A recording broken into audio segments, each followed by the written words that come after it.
Hi, everybody. Today I'm going to show you how to use share911, how to download it to your computer, and then how to log into it. So to get it to your computer, all you would do is go into your desktop. You would go to the search bar at the bottom. You would type in Software Center.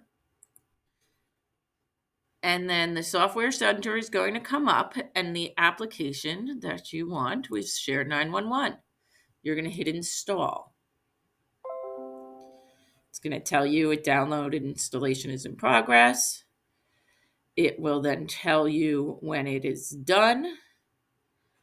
So it says downloading, installing progress, and then it says installation is complete. Then you can say minimize that.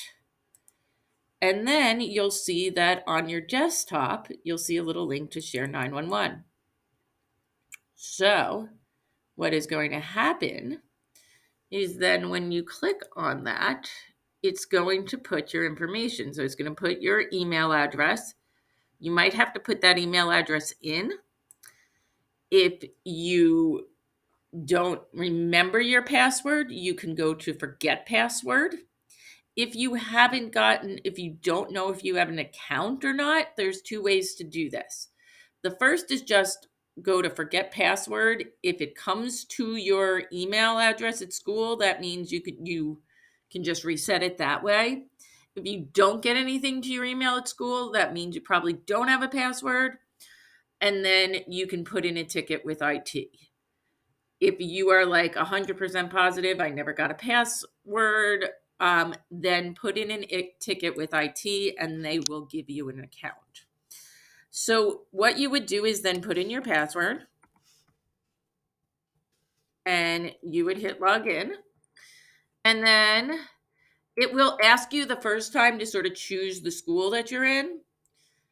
Other than that, you'll just, if you have an emergency of any sort, you can put the commission in here. You can put your information in here.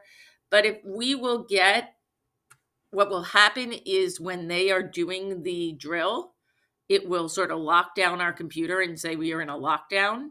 And then you will have to choose I am safe or I am trapped or I'm in a depending on what's going on.